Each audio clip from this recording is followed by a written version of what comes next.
Kalau mencari pekerjaan itu di luar negeri jauh lebih menjanjikan. Iya, betul. Akan tetapi kita harus hati-hati kalau tidak sesuai prosedur. Nah, terus kemudian ke HI nih, belum ya? Kalau itu kan ada beberapa pelayanan termasuk tenaga kerja asing juga.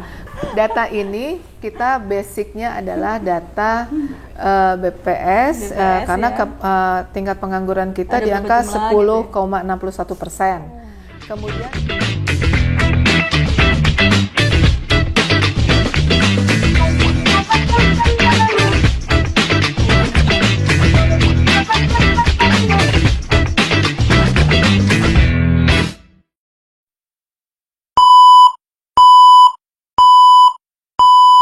Halo, Assalamualaikum warahmatullahi wabarakatuh. Bertemu lagi dengan saya Warneri Putri dalam program OMAT, Obrolan Camat, hanya ada di Camat TV, membangun, menginspirasi. Kali ini saya akan bertemu dengan Kepala Disnaker Kabupaten Serang, Ibu Diana Ardianti Utami, SHMM. Yuk kita ketemu dengan Ibu Kepala Dinas langsung. Assalamualaikum. Mau bertemu dengan Ibu Kepala Dinas? Udah janjian, Bu? Sudah. Dari mana? Ya. Hah? Dari mana, Bu? Dari Camat TV, membangun, menginspirasi. Iya.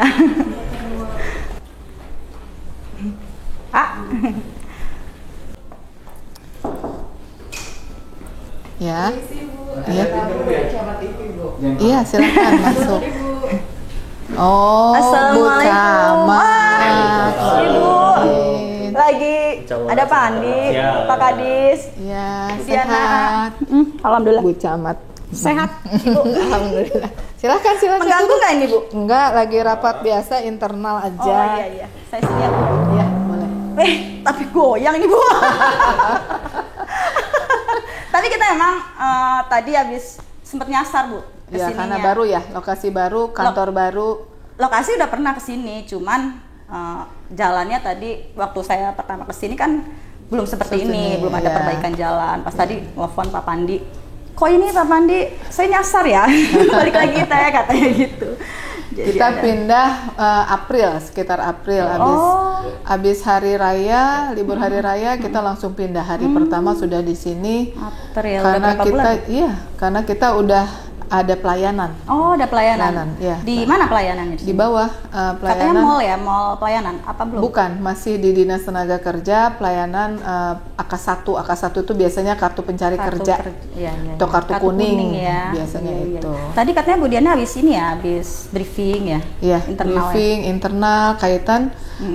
Kita ini kan kalau angka pengangguran pasti yang ditanya Dinas Tenaga Kerja. Betul. Padahal sebetulnya dinas lain pun peran sertanya sama. Ada berkaitan ya. Berkaitan dengan menurunkan angka TPT Kabupaten Serang.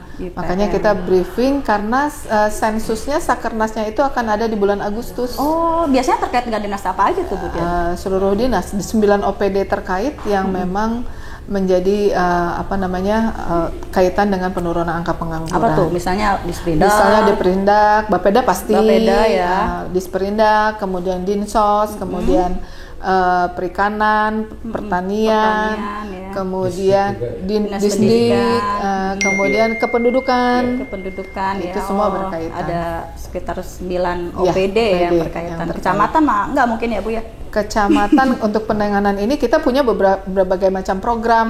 Untuk kecamatan ada. Untuk kecamatan.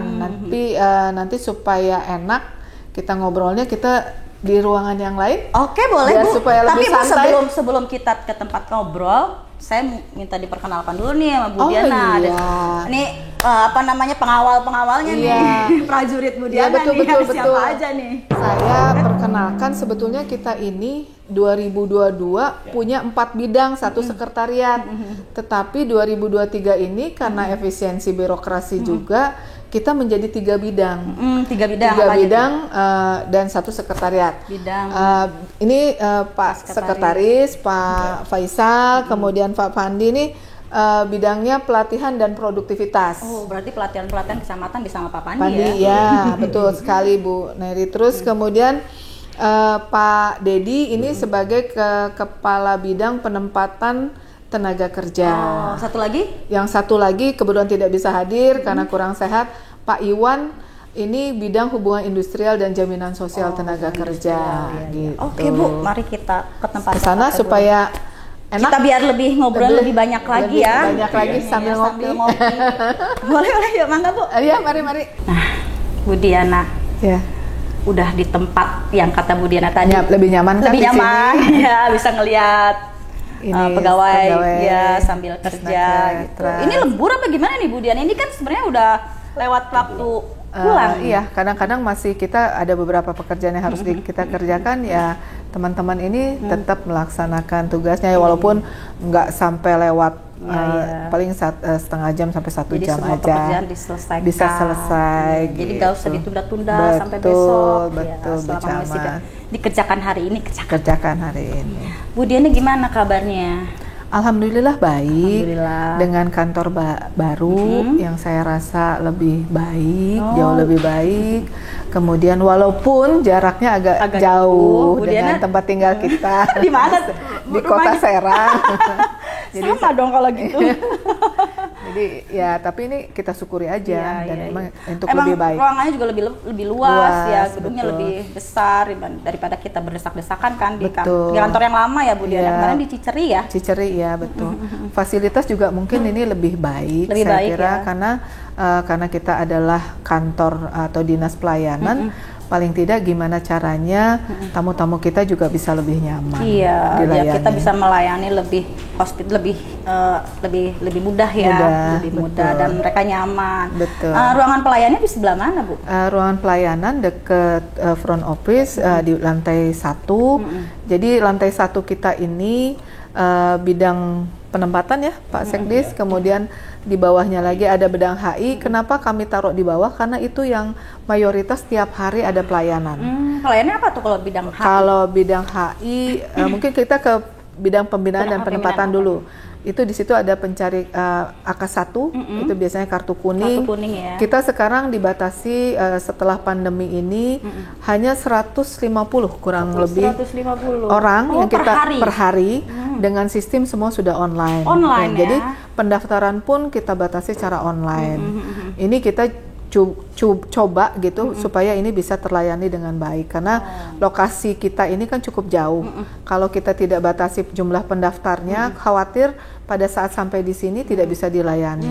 Gitu, jadi kan? dibatasi sehari 50 untuk 150 untuk kartu kuning kartu kuningnya itu saja. Dari jam berapa sampai jam berapa? Dari jam 8 pagi sampai jam 2 siang. Sampai jam 2. Jadi masyarakat yang ingin membuat kartu kuning bisa hari kerja ya, Senin sampai Jumat itu sampai dari jam 8 sampai jam 2 siang. Tapi dibatasi. Nah, cara daftarnya seperti apa tuh Bu? Cara daftarnya sebetulnya kita bisa melalui kita lihat Instagram kita di Snaker Trans Official. Di Instagram ada ya? Ada bagaimana langkahnya kita membuat mendaftarkan, kemudian mengisi data kita, kemudian sampai dengan cetak kartu AK1. Cetaknya itu jadi daftar melalui online. Terus kemudian mengisi data juga online. Data online.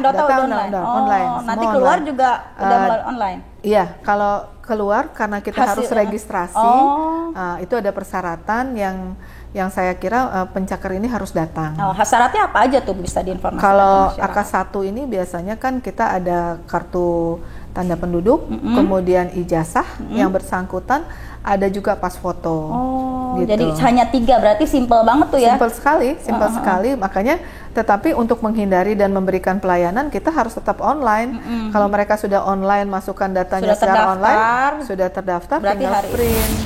Tinggal print sendiri apa memang diprintkan? Ada dengan petugas. Ada petugas ya, jadi tetap aja lewat sini ya. Untuk, jadi kalau kenapa kita lakukan secara itu tidak online juga pencetakan datanya supaya ada komunikasi dengan para pencari kerja.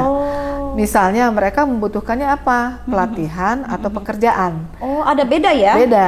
Kan mungkin ada yang mereka saya masih kurang skill saya atau keahlian saya. Saya mau ikut program pelatihan karena di kami pun ada beberapa pelatihan yang ditawarkan.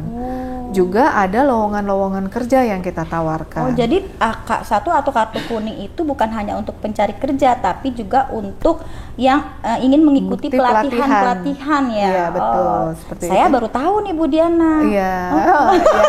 Untung datang ke Dinas Tenaga Kerja. Iya, jadi saya tahu, masyarakat juga bisa tahu ya. Betul. Dan itu karena terbatas, setiap hari juga tidak ngantri ya seperti biasanya itu ya Bu Diana. Kalau sebelum menggunakan kartu antrian, kita itu kalau habis kelulusan atau habis hari raya, biasanya pencari kerja ini bisa 500 sampai 700 orang per hari. Nah, itu kan nggak nyaman kan kalau kayak gitu. Nah, dengan sistem pendaftaran online, jadi mereka nggak perlu ngantri. Oh, hari ini memang saya diterima nih untuk jam berapa waktunya. Udah gitu.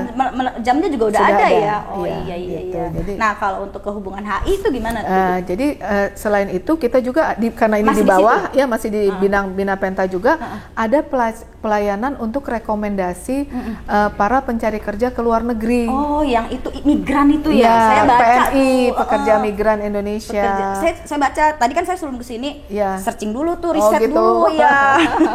Dari mulai IG-nya, terus kemudian Facebook-nya, terus di website-nya ya Bu Diana. Terus kalau gimana tuh Bu kalau pencari migran? Pencari kerja juga itu mereka yang ke luar negeri kita akan berikan sosialisasi karena sudah sejak 2015 untuk Arab Saudi ini kan moratorium, tetapi sekarang dibuka lagi dengan namanya sistem satu kanal. Jadi melalui satu pintu. Kemudian yang kita buka secara bebas adalah di sektor-sektor formal di Asia Pasifik. Nah, itu juga kita buka lowongan-lowongannya dan itu harus ada rekomendasi dari Dinas Tenaga Kerja. Gitu. Satu pintu itu maksudnya apa tuh? Jadi karena kalau dulu kan banyak sekali dengan tenaga kerja yang ke Arab Saudi yang ilegal, sehingga menimbulkan masalah-masalah kan di luar negeri. Kalau walaupun mereka ilegal, jadi tidak bisa dibantu oleh pemerintah ya kalau yang ilegal itu. Kalau yang ilegal itu kita tetap penduduk Kabupaten Serang, mau tidak mau kita tetap harus bantu. Cuman ya agak sulit mungkin ya akan sulit dibandingkan yang legal. Kalau yang legal saya kira permasalahan pun ada yang bertanggung jawab sehingga tidak terlalu perusahaannya sulit, itu kan terdaftar ya di Disnaker. Gitu. Nah, kalau yang tadi yang ASEAN Pasifik tuh, Asia Pasifik itu kayak Hong Kong, Brunei, Taiwan, bahkan Jepang. Kita butuh 1.000 calon perawat ya Pak. Oh iya. Ya, 1.000 calon perawat untuk Taiwan. Dan Jerman, Jerman. Itu kesempatan banget tuh pemirsa sama TV. Bisa ke Jerman jadi perawat, ke Taiwan, itu kan nah itu programnya seperti apa tuh Bu, supaya masyarakat tahu nih? Iya, jadi kalau masyarakat tahu, kemarin kita sosialisasi ke sekolah-sekolah ya Pak Sekdis ya, ke sekolah-sekolah kita sampaikan kepada SMK dengan jurusan keperawatan bahwa sebetulnya kalau mencari pekerjaan itu di luar negeri jauh lebih menjanjikan. Iya, betul. Akan tetapi kita harus hati-hati kalau tidak sesuai prosedur. Artinya syarat-syaratnya dan sebagainya bisa datang ke Dinas Tenaga Kerja termasuk Kabupaten Serang. Segala macam mungkin ya. Kalau mereka belum punya skill sesuai dengan kebutuhan pekerjaan, mereka akan dilatih kan Pak? Oh, jadi meskipun mereka sudah lulus misalnya keperawatan, tetap aja ada pelatihan untuk nanti kesananya dari mulai bahasa mungkin ya Bu? Kalau bahasa itu menjadi wajib. Nah itu dari Disnaker juga nanti yang mengurus kita kerjasama dengan BP3MI Provinsi Banten bahwa di situ juga akan diadakan training-training bahasa ya. Selain bahasa apalagi tuh Bu? Mungkin skill misalnya di perusahaan itu kan yang formal itu ada yang namanya manufaktur, berarti itu di pabrik-pabrik tuh kebutuhannya sebagai apa gitu. Terus di rumah sakit mungkin perawat gitu. Di sektor-sektor yang lain juga banyak gitu. Jadi pelatihan-pelatihan itu yang kita berikan juga di Dinas Tenaga Kerja. Karena mungkin meskipun dia skillnya udah benar perawat, tapi kan perlu ditambah spesifikasi di sana kan berbeda ya. Jadi harus sesuai dengan standar yang negara yang akan dituju oleh para pencari kerja selain itu juga kita berikan materi tentang budaya yang negara yang akan dituju. Jangan sampai mereka nggak tahu budayanya, gagap budaya ya. Gitu, malah khawatir menjadi masalah. Gitu. Nah, pada saat komunikasi mereka tidak bisa, itu persepsinya berbeda jadi masalah. Betul. Ya, paling penting adalah bahasa dan mempelajari budaya di mana kita akan berangkat itu. Nah, terus kemudian ke HI nih, belum ya? Kalau itu kan ada beberapa pelayanan termasuk tenaga kerja asing juga. Kalau yang di HI, kenapa kita taruh di bawah? Karena HI ini adalah pada saat orang sudah masuk bekerja. Pada saat masuk bekerja, pengusaha dan pekerja ini kadang-kadang kan persepsinya berbeda, tujuannya berbeda, pasti timbul masalah gitu. Pada saat ada masalah, mereka boleh mengadu ke bidang hubungan industrial. Jadi di bidang hubungan industrial ini bisa ada, kita punya beberapa sidang untuk menyelesaikan perselisihan hubungan industrial melalui mediasi. Kita ada berapa ruangan, Pak Sekdis? Ada 3 ruangan untuk sidang, bisa digunakan Jadi untuk sidang. Jadi sidangnya di sini ya? Di sini. Itu sifatnya sidangnya bukan untuk ke arah nanti sebagai syarat masuk ke pengadilan negeri. Mediasi aja. Mediasi aja di ya? sini sidangnya, sidang mediasi gitu. Utamanya adalah kita tetap melakukan pencegahan.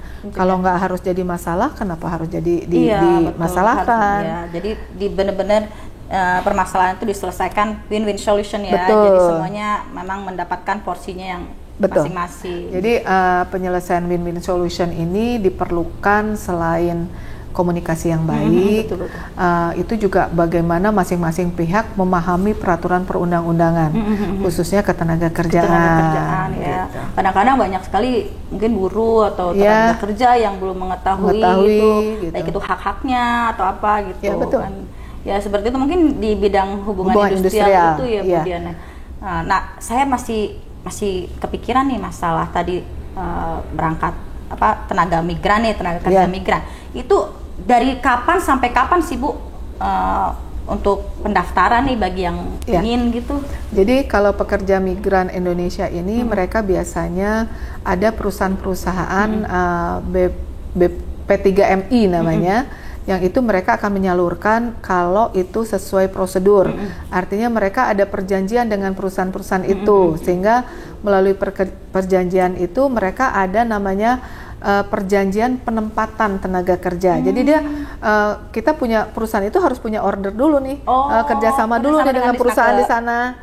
Perusahaan yang di Jepang, Jepang, yang dituju. Taruhlah Jerman tadi yang Bu Diana, taruhlah Jerman gitu misalnya. Jadi Jerman bekerja sama dengan salah satu PT yang di bawah izin Kementerian Ketenagakerjaan. Ini ada kurang lebih 49 perusahaan di Kabupaten Serang, di seluruh Indonesia. Kalau Kabupaten Serang ada berapa? Kalau ada beberapa cabang-cabangnya yang ada di Kabupaten Serang. Ada Kabupaten Serang. Jadi jadi mereka mengadakan perjanjian kerjasama, artinya kemudian ternyata dibutuhkan dengan kriteria untuk bagian misalnya manufaktur tentang adanya tentang listrik, misalnya tentang kebutuhannya tentang untuk maintenance misalnya gitu. Nah itu namanya di sektor formal. Kemudian kita mengadakan informasi, mereka menyiapkan semua perlengkapannya, datang ke kami, rekomendasi, kemudian kepada imigrasi, mereka akan medical check up, mereka kemudian ada orientasi. Nah barulah nanti akan diurus untuk diberangkatkan. Kira-kira hari sekarang ini ada nggak tuh Bu yang untuk keberangkatan itu ke Jerman? Hari ini maksudnya mungkin bulan ini atau season ini atau semester ini gitu, tahun ini? Ada, setiap harinya ada ya Pak Dedi ya? Oh setiap harinya ada, setiap ada yang minta rekomendasi untuk ke luar negeri. Banyak nggak yang diberangkatkan di Kabupaten Serang? Kalau dari Januari ini sudah hampir 384 kalau orang yang kita berangkatkan. Ya. Jadi setiap bulan selalu ada berarti ya? Selalu ada dan itu legal gitu. Yang penting legal. Nah ini yang informasi yang benar-benar harus diketahui oleh para pencari kerja nih Bu Diana. Jadi mereka nggak bertanya-tanya lagi kalau misalnya mereka ingin mendapatkan kerjaan itu harus datang kemana nih Bu?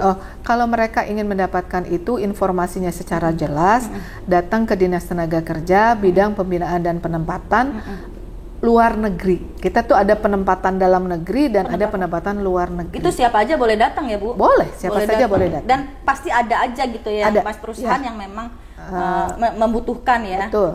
Jadi informasi itu jangan sampai kita percaya sama yang namanya pihak-pihak tidak bertanggung jawab di luar menjanjikan segala macam ya Pak, fasilitas supaya bisa berangkat. Kalau itu kan mereka harus datang nih. Ada nggak sih sosialisasi dari Dinas Tenaga Kerja ke masyarakat biar masyarakat mengetahui gitu. Betul. Jadi mereka nggak datang pun mereka tahu gitu. Oh ini ada lowongan, Ya. ada nggak sih?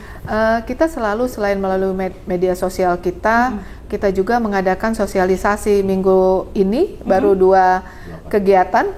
Yang pertama Kecamatan Tirtayasa ya kemarin, Tirtayasa dan sekolah SMK di Jawilan. Jawilan. Iya, artinya apa? Sejak dini masyarakat harus tahu, ya. kalau namanya bekerja di luar negeri sesuai prosedur itu. Nggak enaknya aja ya? Iya, jangan karena nanti di sana dapat gajinya dolar. Gajinya besar. Padahal perlindungannya mereka nggak tahu gitu. Yang jelas sekarang ini kan maraknya tindak perdagangan orang TPPO ini, sehingga kami sosialisasi juga melibatkan aparat penegak hukum supaya masyarakat lebih paham dan menghindari resiko-resiko yang terjadi sih sebenarnya. Iya, karena gitu. Masyarakat sekarang ini ada calo gitu ya, datang mereka tertarik, padahal mah sekarang tuh ada banyak yang jual ginjal itu itu kan ngeri banget ya. Jadi kita harus benar-benar selektif ya Bu, benar-benar orang ya nggak usah itu deh ke dinas tenaga kerja aja gitu yang lebih aman kan itu. Bagian penempatan tenaga kerja luar negeri. Nah Bu Diana, selain program-program itu ada program yang baru nggak nih yang Bu Diana luncurkan di ini di mungkin tahun 2023 ini kami dengan Kementerian Tenaga Kerja bekerja sama. Salah satunya adalah melalui program Skill Development Center. Apa tuh?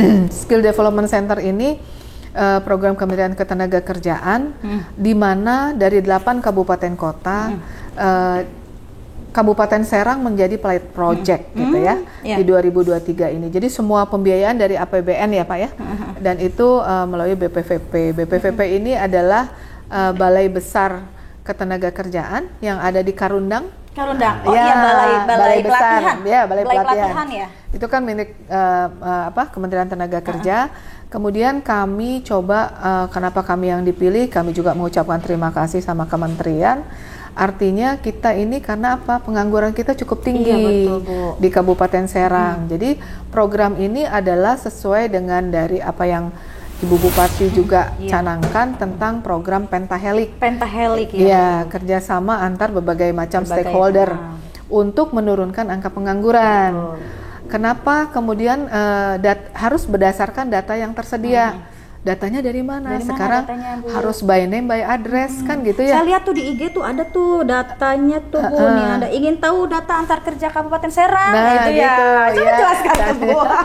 Jadi data ini kita basicnya adalah data BPS karena tingkat pengangguran kita di angka 10,61%. Kemudian kita coba untuk tahun ini karena ini pilot project, kita ambil 3 kecamatan dulu. Karena kecamatan yang besar-besar ya, Cinangka, Keramat sama Cikande. Kenapa 3 ini yang dipilih? Karena 3 ini adalah populasi penduduknya tinggi. Angka penganggurannya pun tinggi. Karena semakin banyak penduduk ya semakin banyak juga penganggurannya. Padahal daerah-daerah itu ada yang namanya kawasan industri. Nah, berarti kita mencoba memetakan sebenarnya permasalahannya apa. Begitu kita komunikasi. Karena yang duduk di SDC ini selain 9 OPD terkait tadi, ada yang dari pendidikan, dari mulai SMK ya Pak ya, SMK, bursa kerja khususnya. Kemudian ada perguruan tinggi, karena Untirta ada di Kabupaten Serang, kita kerjasamanya dengan Untirta. Kemudian juga ada LPK, Lembaga Pelatihan Kerja, kemudian juga industri yang pasti. Dan forum usaha mikro, UMKM. Jadi ada Pak? Jadi mereka nggak harus kerja ke industri, jadi mereka membuka usaha sendiri UMKM. Jadi kalau sekarang ini kalau kita lihat arahnya itu sekarang kita ke arah UMKM. Karena kalau kita mengandalkan industri saja, industri padat karya kita ini kan sudah agak berkurang karena dengan situasi ekonomi global ini. Jadi kita arahkan kepada UMKM. Sehingga kami pun kemarin Ibu Bupati juga ada program adanya PHK di industri padat karya, kita sediakan pelatihannya. Kita bekerja sama dengan 9 OPD. Sudah mulai itu yang korban-korban PHK dikasih pelatihan, dikasih modal ya. Karena mereka mendapatkan uang pesangon dari diputus hubungan kerja itu, harapannya supaya mereka jangan habis begitu saja gitu, dijadikan buat modal usaha usaha. Jadi ada yang macam-macam. Kemarin kita dari Dinas Perindak ada kegiatan tentang membatik.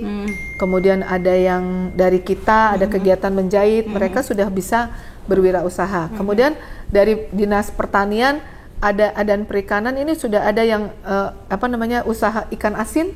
Oh iya, itu ada ikan asin pedak.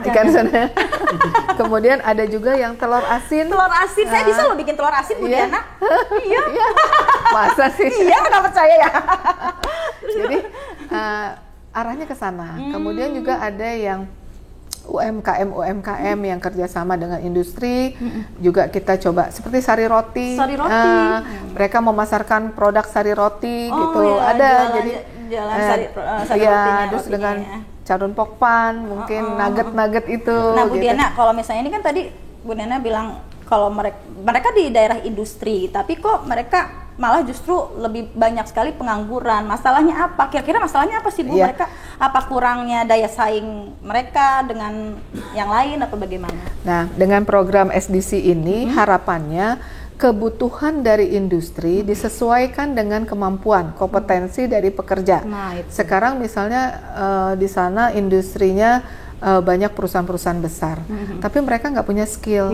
Kemudian dipaksakan harus masuk, kan sulit. Betul. Sementara bersaing dengan yang memiliki skill. Makanya SDC ini Kementerian Tenaga Kerja memiliki 100 pelatihan sesuai dengan minat dari 3 kecamatan ini, dari desa-desanya. Misalnya Keramat Watu kemarin baru kita ada pembukaan tentang rias pengantin. Kemudian ada yang namanya barista. Mereka mah berarti tujuannya ke UMKM ya, untuk membuka usaha sendiri ya. Tapi ada juga yang listrik. Tapi itu bisa UMKM atau bisa juga ke perusahaan. Terus kita kerjasama sama Persatuan Hotel dan Restoran, PHRI, ada pemandu wisata. Kemudian untuk hotel-hotel itu kita ada pelatihan servis AC. Servis AC ya, itu punya untuk skill hotel punya skill. Jadi nggak harus ke hotel, biar ke rumah-rumah juga kan mereka bisa buka tempat servis AC, servis komputer gitu kan. Terus kemudian kita juga ada latihan tentang K3, keselamatan kesehatan kerja. Itu yang semua skill-skill yang dibutuhkan oleh industri kita coba fasilitasi melalui pelatihan-pelatihan yang bekerja sama dengan Kementerian Tenaga Kerja itu. Nah, jadi berarti udah ketahuan tuh kenapa penduduk justru di kecamatan yang memang notabene dia itu daerah industri, justru mereka kalah saing. Biasanya mereka industri itu kan benar-benar selektif ya Bu ya untuk merekrut karyawannya. Bagaimana kita bisa masuk ke dalam perusahaan itu kalau kitanya aja skillnya kurang atau tidak memenuhi standar gitu kan. Itu. Aduh, masalah ini transmigrasi nih Bu. Program transmigrasi nih. Saya lihat di website soalnya Bu. Jadi orang banyak ini bukan banyak orang yang kok masih ada ya transmigrasi gitu.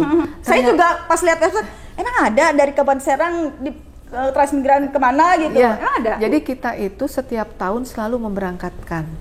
Dan minat untuk transmigrasi juga ternyata tinggi.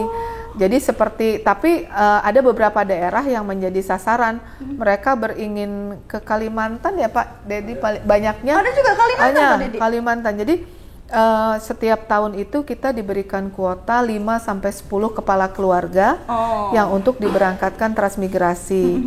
Tahun lalu kita berapa kepala keluarga tuh? Kemana tuh selain Kalimantan? Sulawesi Tengah ya, dengan biasa loh mau ya? Ke Aceh ya. Tahun lalu ya. Dengan tahun lalu, kemudian tahun ini kemungkinan ke Toli-Toli, Sulawesi juga. Diberikan apa aja tuh Bu? Kalau mereka akan diberikan 2 hektar tanah di mana 0,75 itu di sekitar rumahnya. Jadi mereka datang ke sana udah disediakan tanah dan rumah. Wah, rumahnya tipe menarik nih. Rumahnya seperti tipe 36 kali. Tipe 36. Iya, jadi ada 2 kamar. tanah 2 hektar. Jadi Tanah 0,7 rumah di situ. ya 0,75 itu di sekitar pekarangan. Harapannya untuk jadi untuk mereka nanam untuk kebutuhan sehari-hari. Misalnya kalau Sulawesi, kalau misalnya di Lampung kan sawit, Ya Sumatera. gitu. Jadi kalau yang 1,75-nya 1,25-nya itu ada di ladang. Mereka misalnya daerah sana daerah sawit ya sawit. Kasih sama sawit-sawitnya gitu. Iya, sama pohonnya dan sebagainya. Wah, di sana. menarik banget ini. Terus ada biaya hidup selama 1 tahun. Dia hidup juga selama 1 tahun. Jadi sebenarnya kalau yang memang ingin merubah Merubah ekonomi, merubah nasib. nasib, mereka bisa ikut program. Jadi jangan diam aja di tempat. Ya, Karena gitu. rezeki itu harus dikejar ya Bu Diana Betul, ya. betul. Iya gitu. Jadi mereka rata-rata yang mereka ingin merubah nasibnya banyak juga yang berhasil di sana kalau mereka pun kreatif. Oh, iya, Makanya di kami pun pada saat akan berangkat diberikan pelatihan-pelatihan. Misalnya apa tuh Pak? Ikan di bioflok ya. Ikan bioflok, kemudian juga pelatihan membuat kue, pertanian bertani, ya gitu untuk ya. kemudian yang berhasil di sana tuh yang bisa mengadakan usaha sampingan seperti membuat tempe, tahu gitu. Itu menjadi usaha sampingan. Selain emang usaha utamanya, Ya. berikut juga usaha sampingannya Sampingannya. sambil menunggu kan kalau panen, panen ya betul. kan. Seperti yang misalnya yang di jagung ya, misalnya itu di mana Pak? Yang di Sulawesi juga itu Gorontalo. Gorontalo kan penghasil jagung. Nah mereka dapat perkebunan jagung sebanyak 1,25 hektar. 1,25 hektar. Dikasih loh dengan cuma-cuma oleh pemerintah. Nah kalau transmigrasi di bawah Kementerian Desa. Kementerian Desa. Kemendes ya. Kemendes ya. Kemendes Jadi ya.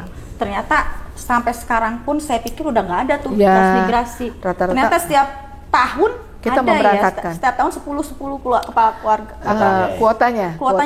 Setiap tahun 10 Ya. kakak. Yang Nah, syarat-syaratnya apa aja tuh Bu untuk bisa? Syarat-syaratnya warga negara Indonesia pasti. Kemudian mereka masih dalam usia produktif. Kalau misalnya kepala keluarganya usianya sudah lanjut, tapi dia masih punya anak yang produktif, nah itu bisa diberangkatkan. Kalau meskipun dia udah lanjut misalnya udah 6. dewasa tua, Iya. dewasa muda. Tapi Dewasa dia masih muda, punya tapi punya anak-anak yang usia produktif. anak-anak usia produktif tapi belum menikah maksudnya. Belum menikah gitu. Kalau yang sudah menikah, ada yang satu keluarga ya Pak ya, anaknya sebelum berangkat nikah dulu. Jadi dia berangkat bisa satu kampung, Satu rombongan, sekeluarga itu. sekeluarga. Pak itu dari Ada desa mana ya Pak? Itu kecamatan Carenang ya. Dari Carenang itu Konawe ya itu ya. Ke Konawe, Konawe itu di mana tuh? Sulawesi Tengah, Konawe. Luar biasa itu. Jadi, berarti emang juangnya sangat tinggi. Jadi itu. orang tuanya berangkat, mereka punya anak 2 yang sudah Tahun berkeluarga. berapa 2022 ya?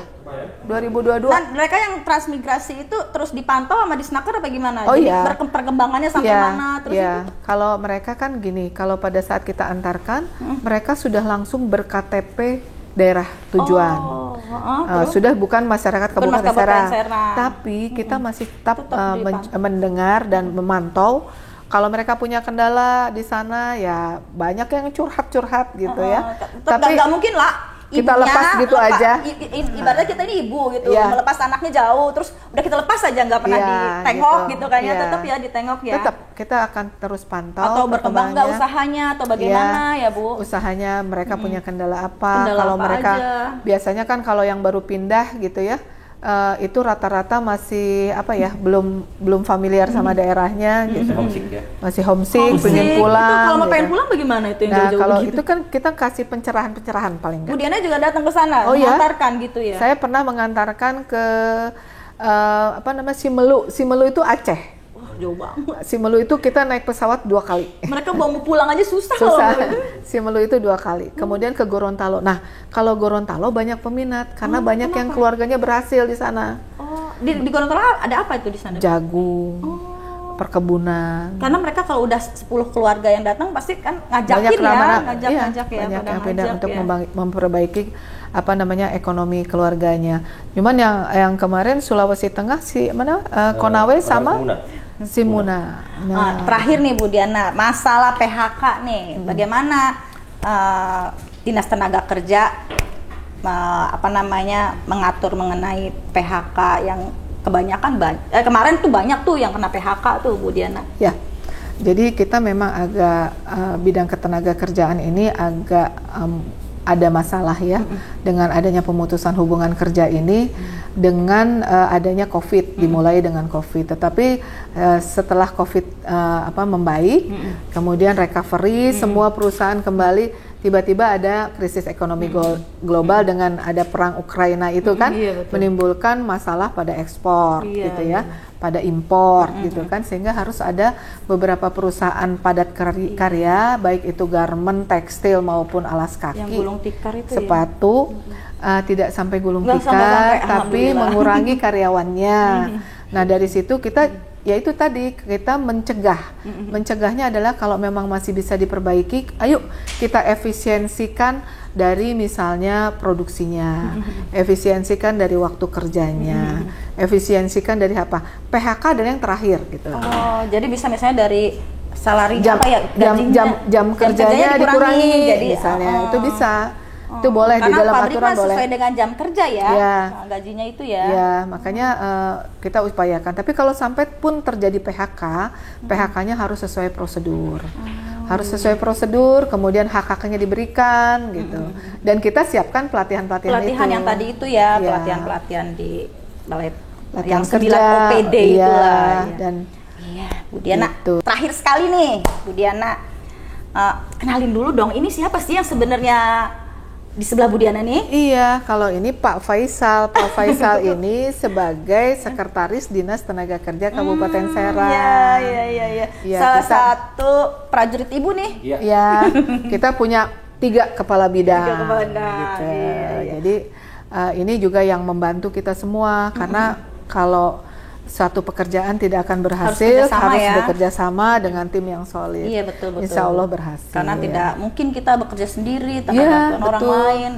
Bu Diana, kasih ini dong pesan-pesan untuk para pencari kerja dari Pak Sekretaris juga. Sekarang ke Bu Diana dulu deh. Ya.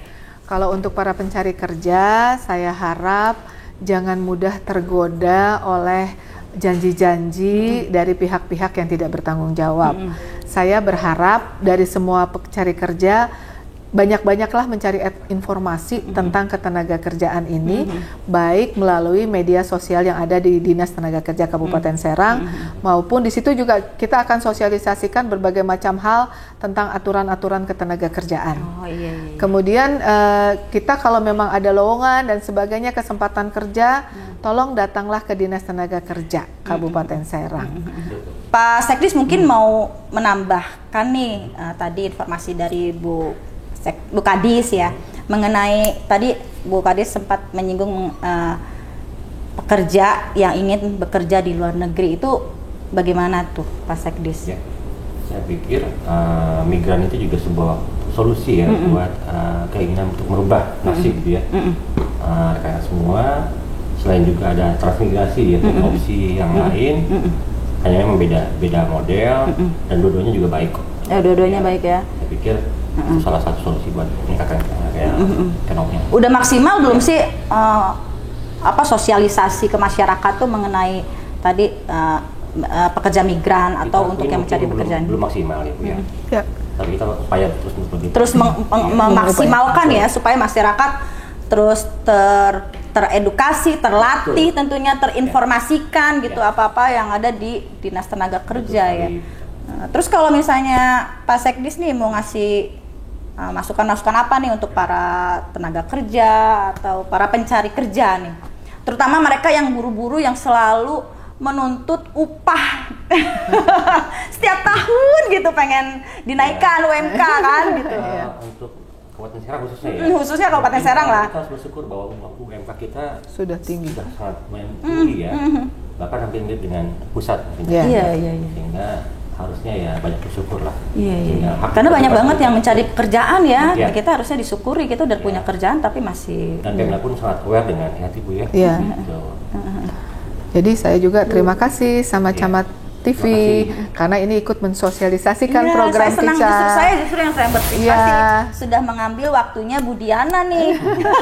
Karena sibuk banget Ibu. Iya, karena sosialisasi kita terus terang terbatas. Tapi semuanya udah lengkap loh, dari mulai IG ada. Dari mulai terus apa lagi tadi Facebooknya ada.